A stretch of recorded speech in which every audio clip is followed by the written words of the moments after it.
Isang pinagpalang hapon po sa bawat isa po sa atin, no? Sa lahat po ng nakasubaybay sa ating online Bible study po dito po sa Rema Fields po, no? Sa ating everyday life. Ayun po, kamusta po ang bawat isa, no? I pray po na ang bawat isa po ay nasa maayos at mainam na kalagayan. Ayun po, tayo po yung mag-start na po. Ang topic po natin ay yung patungkol po sa review sa ating katatapos lang po ng workers training po, no? Ayun po, mag-amin po yung mga nakapunta or yung mga naka-attend sa training po. Ayun po, isa po ako doon. Praise the Lord po, no? Ayun po, mag-recap muna po tayo, no? Simula yung nagturo si Pastoren, ang tinuro po niya yung patungkol po sa travail. Ayun po, na napakalaga po ng travail sa bilang isang Kristiyano, no? Bilang Remanians. Ito kasi yung travail ang ibinibigay ng Diyos na solusyon sa atin para mahadlangan yung mga bagay na mangyayari sa buhay natin. Ayun po kay Pastor Giselle, na sabi rin po niya yung patungkol po sa pagpupuri at pagsamba. Sabi nga po niya na ang pagpupuri sa Diyos ay buhay na natin. Ganoon rin po ang pagsamba, no? Napakalaga po sa buhay po natin yan bilang isang Kristiyano. Ang pagsamba po natin sa Diyos ay ito yung pagpapakita ng love natin sa Kanya. At the same time, ito po yung paglalambing po natin sa Kanya. Amen po ba? At the same time, kay P1 po, kay Pastor Ian 1, yung Galatia 5:16 po, no? Ang sabi doon na ang Espiritu ang gawin natin patnubay. Huwag ang laman. Kumbaga, huwag manaig yung laman sa atin. Ayun po, napakalaga po sa ating bilang mga Kristiyano na maging spirit-led po tayo, no? Mamuhay po tayo sa Espiritu. Kung ano po yung sinasabi ng Espiritu sa atin, yun po ang pagbigyan po natin. Huwag po natin hayaan na ang laman ang manaig, no? Amin po ba? At yun po, no, bago po ako mag-proceed dun sa sasabihin ko po sa inyo, sa itatopic ko, sa totoo lang po, no, ang training po sa Rema ay napakahalaga po, no? Sa ating mga Remanians, napakahalaga po ng training. Napakalaki po ng impact, napakalaki po ng epekto nito sa atin bilang Remanians po, bilang mananampalataya sa Panginoon. Sabi nga po ni Pastor Giselle, di po ba, buhay ko na ang purihin ka, buhay ko na ang sayo'y sumamba. Ngayon po, ang training po, yung workers training po na every year na ginagana po sa Rema, ito po ay isang buhay na po natin. Ba't ko po nasabi na buhay natin itong training? Sa totoo lang po, matatalo tayo kung wala tayong pagsasanay. Matatalo po tayo sa labanan. Mapapasuko po tayo ni Satanas bilang isang worker. Mauuto ka ni Satanas na umuwi dahilan lang sa hindi ka umati ng training. Kaya po napakalaga po sa atin bilang Remanian as a Christian po, no? Yung every year na training. Sa totoo lang po, napakalaki talaga ng napakahalaga, napaka-importante nito sa buhay natin bilang mananampalataya po, no? Amin po ba? Sa totoo lang po, no, maagang nawawala yung hindi dumaan po sa proper training, no?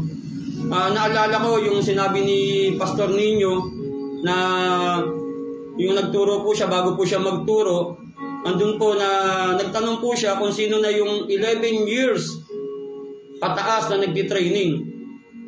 Yun po, pinalapit po lahat sa unan, pero wala po agad lumapit eh. Kaya ako po, hindi po agad ako lumapit. Amin po ba? Bakit? Kasi nagbilang pa ako eh. Sabi ko 2009, 2010, 2011, 2012, nagbilang pa ako kung ilang years na ako. At natanto ko po ay ako pala ay lagpas ng 11 years na nagtitraining po, no? Bali 15 years na po akong nagtitraining. No, syempre may mas matatagal pa sa akin. Pero yung nalaman ko po na 15 years na po ako nagtitraining doon po sa training, bigla pong nagsalita yung isip ko na sabi na parang nagulat ako na 15 years na pala. Kaya nga sabi ni Pastor Nino, sila yung mga lolo nyo. Yan yung mga nakasurvive, yan yung mga nakatagal sa loob ng 11 years pataas. Ayun po, na sa grace po ng Lord, nakasurvive po yung mga kasama ko sa loob ng 11 years pataas. Alam ko po na mas marami na rin pong mas matagal pa sa akin na nagpapatuloy sa Panginoon. Kaya pakisabi sa katabi mo, magpatuloy ka lang sa Panginoon kahit anong mangyari. Tuloy lang ang laban ng buhay bilang isang Kristiyano. Kaya taon-taon, sabihin mo sa sarili mo or sabihin mo sa katabi mo, pupunta ako ng training. Sa training po kasi, andun na may maraming sasabihin si Lord. Amin po ba? Marami siyang revelasyon na ibibigay.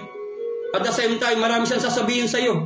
May mga personal siyang sasabihin sa iyo sa bawat isa po sa atin. May mga rema po na sasabihin siya, specific po, no?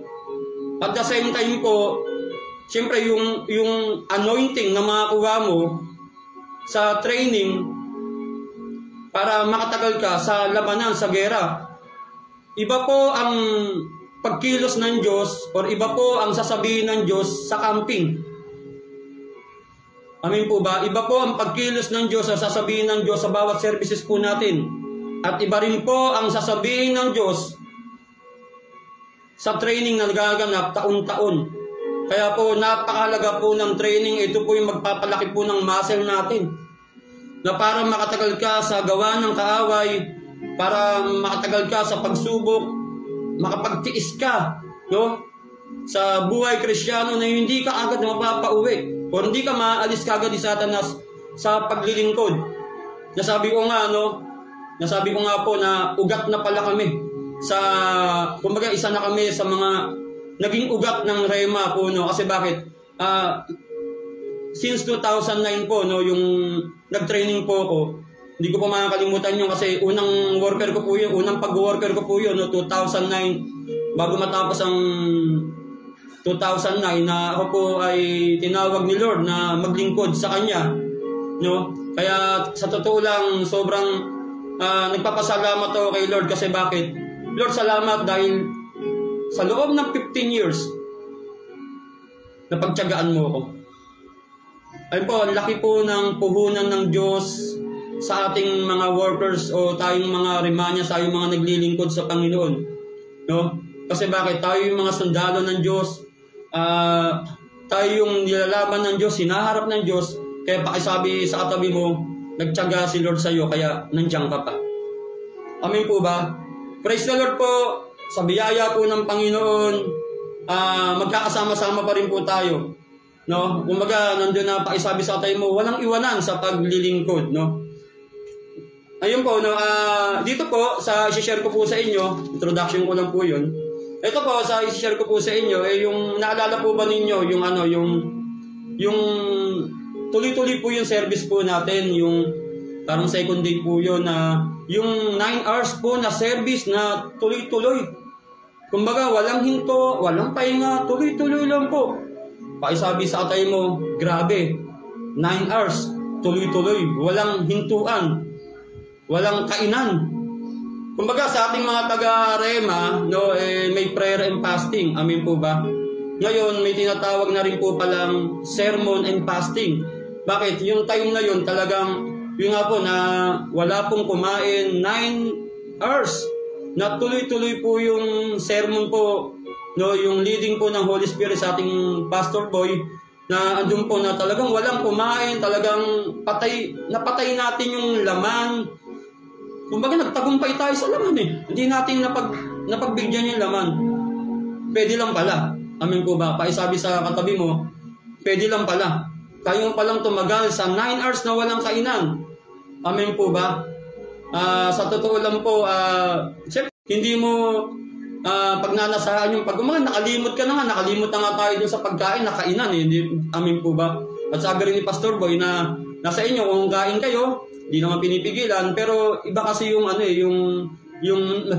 maging sensitibo tayo dun sa sinasabi ng Diyos. Mas malakas yung mas malakas yung antena natin, mas malakas yung signal natin once na nandoon na nagpe-prayer, nagpa-fasting tayo, no? Yung sermon and prayer and fasting, no? Totoo lang, no, kung may tinatawag po na Guinness Book World of Record, yung 9 hours po na nangyari service po ay ito po yung Remanians Book of Record. Naitala na po yung pinakamatagal na service. Ang pagkakaalam ko kasi 8 hours at yun po, nabura na. No? Ngayon po, 9 hours, sa susunod kaya ilang hours? 10 hours, 11 hours, 12 hours. Hindi po natin alam kung ano po yung leading ng Holy Spirit sa atin. Tugunan lang natin. Tumugon tayo dun sa gusto ng Espiritu. Huwag natin pagbigyan yung gawa ng laman. Ayun po, no? Doon po sa 9 hours niya yon, sa 9 hours na mula umaga hanggang hapon, natapos po tayo yata mga something na 6 or 6:30, hindi ko na po matandaan, pero 9 hours nga po yun. Doon po sa pag-sermon po ni Pastor Boy, ang sabi niya, yung pinakadulo na sermon niya bago siya magtapos, ang pinaka-bottom line po, yung patungkol po sa holiness. Ito po yung gusto kong i-share po sa inyo, yung patungkol po sa holiness na sinasabi po ng ating head pastor na si Pastor Boy. Without holiness, no one will see God. No one will see God without holiness. Ayun po, napaka-importante po sa atin as a Remanian bilang mananampalataya yung kabanalan. Actually, kalat po sa Bible na sinasabi po ng Bible na magpakabanal kayo. Magpakabanal kayo sapagkat ako'y banal. Ayun po, ni-record po sa atin, no? Bilang isang disipulo, bilang isang mananampalataya, bilang isang manggagawa, na magkaroon po tayo ng kabanalan. Ang sabi po ng, ay pagbukasan po kayo sa akin, ang sabi ng Hebreo 12 verse 14, ang sabi po dito sa Hebreo 12 verse 14, magpakabanal kayo at sikapin ninyong makasundo ang inyong kapwa, sapagkat hindi ninyo makita ang Panginoon kung hindi kayo mamumuhay ng ganito. Ulitin ko lang po, no? Magpakabanal kayo at sikaping mamuhay o makasundo ang inyong kapwa, sapagkat hindi ninyo makita ang Panginoon kung hindi kayo mamumuhay ng ganito. Sa paglilingkod po natin, no, sa pagtakbo po natin, sa buhay Kristiyano po natin, andun po na kamusta po yung holiness, no? Kamusta po yung kabanalan? Nandun po ba sa paglilingkod po natin? Dala-dala po ba natin yung holiness? Ang holiness po yung kabanalan. Ito po yung matuwid na pamumuhay. At the same time, ito po yung malinis na pamumuhay. Malinis na pagsunod sa Panginoon. Kumbaga, wala tong wala tong halong dumi. Kumbaga, pure. Sobrang pure po, no? Ni-record po ng Diyos na magpakabanal po tayo, no? Sabi nga sa 1 Thessalonica 5:23, kung di po nagkakamali, no? Hanggang sa muling pagparito ng Panginoon, pakabanalin ninyo yung espiritu nyo, yung kaluluwa nyo at yung katawan, no? Napaka sensitibo ng Diyos pagdating sa holiness, no? Dun sa pagiging banal na naglilingkod ka sa Panginoon na may kabanalan. Kasi no one can see God without holiness. Kaya sa atin bilang isang Remanians, ayun po, na mamuhay tayo ng may kabanalan. Mamuhay tayo namumuhay tayo sa Espiritu. Kasi sabi nga ang isa sa mga napagpababa ng tukso or para hindi ka madaig ng tukso, para hindi mo mapagbigyan ng laman mo yung travail, yung prayer in tongues, yung tuloy-tuloy na pagtatangs, yung talagang maglalaan ka ng oras, ng panahon sa pagtatangs po, no? At totoo lang po, no, kumbaga, yung correction ng Diyos sa atin, no, yung training, kumbaga doon tayo dinadala ng Diyos na maglaan pa tayo ng maraming oras, ng maraming panahon, no, sa pagtatangs, sa prayer in tongues, sa prayer in the Spirit, walk in the Spirit, magtuloy-tuloy po tayo dyan, no? Kasi andun na, ito po yung isa sa mga nakapagpatibay sa atin, no? Na kung maglalaan tayo ng panahon, mas yung pagiging holy natin, no? Kumbaga madadagdagan tayo, mapupuno tayo, no? Napakalaga po nito yung tinuturo po sa atin. Kasi sabi nga ni Pastor Boy, yung pinaka-bottom line ng napakahabang 9 hours na service ay yung patungkol po sa holiness. Di po ba? Ayun po, lifetime po yung adjustment natin. Ina-adjust po tayo ng Diyos, tinuturuan tayo ng Diyos na mag-adjust. Kung nasan ka man ngayon, marami pang ituturo sa iyo ang Diyos. Kasi marami pang training na darating hanggat di pa nag-rapture. Kaya pa isabi sa tabi mo or sa sarili mo na next year. Or kaya kung may training ngayong taon ulit, a-attend ako. Amin po ba mga kapatid? Ayun po, hanggang dito lang po, no, naway napagpala po ang bawat isa. Magpatuloy po tayo sa Panginoon na whatever it takes, whatever happen, whatever the result, tuloy lang po tayo. Kasi we are at war, no? Sabi nga po, no, lalagi po natin naririnig, tayo ay nasa gera, tayo po ay nasa labanan. Si Satanas po hindi po titigil hanggang di po niya tayo napababaksak. Pero dahil nasa pagkasanay tayo ng Diyos, tinitrain tayo ng Diyos dito sa Rema, as a Christian, magtatagumpay tayo. Kasi sabi ng Roma 8:31, ano pang masasabi natin patungkol dito? Kung ang Diyos panig sa atin, sinong laban sa atin? Kakampi po natin ng Diyos, tinitrain po tayo ng Diyos, para dun sa mga gawa ng kaaway, magtagumpay po tayo.